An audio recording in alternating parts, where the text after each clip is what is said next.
വൊസീഞ്ഞ, Eloy Room, Alireza, Beiranvand. 2026 FIFA ലോകകപ്പിന് മുൻപ് ഈ 3 പേരുകൾ ലോകമെമ്പാടുമുള്ള ഫുട്ബോൾ ആരാധകർക്ക് തീർത്തും അപരിചിതമായിരുന്നു. എന്നാൽ ഇന്ന് അവരുടെ മനസ്സ് കീഴടക്കിയിരിക്കുകയാണ് ഈ 3 ഗോൾ കീപ്പർമാർ. കരുത്തരുടെ ഗോളടിമേളത്തിന് ഇടയായേക്കാവുന്നവർ എന്ന് പലരും വിധിയെഴുതിയ കുഞ്ഞൻ ടീമുകൾ മിന്നും പ്രകടനങ്ങളുമായി കളം നിറഞ്ഞപ്പോൾ ടീമിന്റെ വിജയശില്പികളായാണ് ഇവർ ലോകത്തിന്റെ കയ്യടികൾ ഏറ്റുവാങ്ങിയത്. ഇന്നവർ ലോക ഫുട്ബോൾ ഭൂപടത്തിൽ മികവ് കൊണ്ട് തങ്ങളെ അടയാളപ്പെടുത്തുകയാണ്.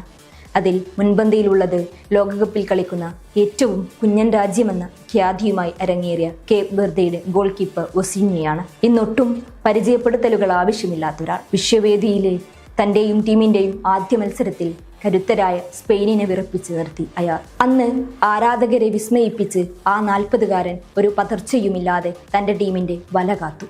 വെർദെയുടെ പോസ്റ്റ് ലക്ഷ്യമിട്ട് സ്പെയിൻ തൊടുത്ത 8 ഷോട്ടുകളെയാണ് വൊസീഞ്ഞ തട്ടിയകറ്റിയത്. അവസാന നിമിഷം വരെ അയാൾ വൻമതിലായി നിന്ന് ഒറ്റ ഗോൾ പോലും വഴങ്ങാതെ മത്സരത്തിലെ പ്ലെയർ ഓഫ് ദി മാച്ച് പട്ടവും അയാൾ സ്വന്തമാക്കി. ആരാധകരുടെ മനസ്സും കീഴടക്കി. അങ്ങനെ കാൽപന്ത് പ്രേമികളുടെ മനസ്സിലേക്ക് ഇടിച്ചു കയറിയ രണ്ടാമനാണ് കുറസോവയുടെ വല കാക്കുന്ന എലോയ് റൂം. ആദ്യ മത്സരത്തിൽ ജർമ്മനിയുടെ ഗോൾ മഴയിൽ പതറിയ അയാൾ രണ്ടാം മത്സരത്തിൽ നടത്തിയത് ഉഗ്രൻ തിരിച്ചുവരവാണ്. 7 ഗോളുകൾ വഴങ്ങുക എന്നത് ലോകോത്തര താരങ്ങളെപ്പോലും തകർത്തു കളയുന്നതാണ്. എന്നാൽ അയാൾ തന്റെ ആത്മവിശ്വാസം വീണ്ടെടുത്ത് ഇക്വഡോറിന് മുന്നിൽ നെഞ്ചുവിരിച്ചു നിന്നു. മത്സരത്തിലെ 90 മിനിറ്റുകളിൽ റൂം നടത്തിയത് 15 സേവുകളാണ്. നിശ്ചിത സമയത്ത് ഏറ്റവും കൂടുതൽ സേവുകൾ നടത്തുന്ന ചരിത്രം നേടിയതിനൊപ്പം ഫുട്ബോൾ പ്രേമികളുടെ മനസ്സിലും ഇടം പിടിച്ചു. ഇവർക്കൊപ്പം തന്നെ എടുത്തു പറയേണ്ട ഒരാൾ യുദ്ധത്തിന്റെ നിഴലിൽ നിന്ന് ലോകവേദിയിൽ പന്തു തട്ടാനെത്തിയ ഇറാനിന്റെ പടയാളി അലിറേസ ബെയറൻ ബാൻഡാണ്. അമേരിക്കയുടെ സ്വച്ഛാധിപത്യ നിലപാടുകളും വിവേചനപരമായ നടപടികളെയും അതിജീവിച്ചാണ് താരവും ഇറാൻ ടീമും ഓരോ മത്സരത്തിലും ഇറങ്ങിയത്.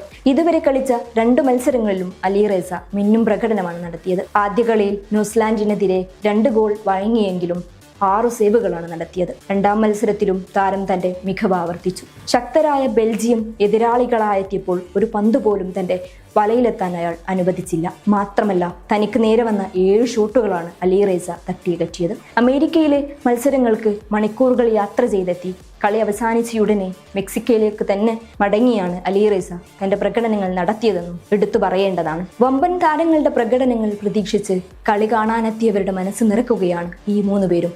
ഒട്ടും പ്രശസ്തിയില്ലാതെ വിശ്വവേദിയിലെത്തിയവർ ഇന്ന് ആരാധക വൃന്ദവുമായാണ് തങ്ങളുടെ നാട്ടിലേക്ക് മടങ്ങുന്നത്.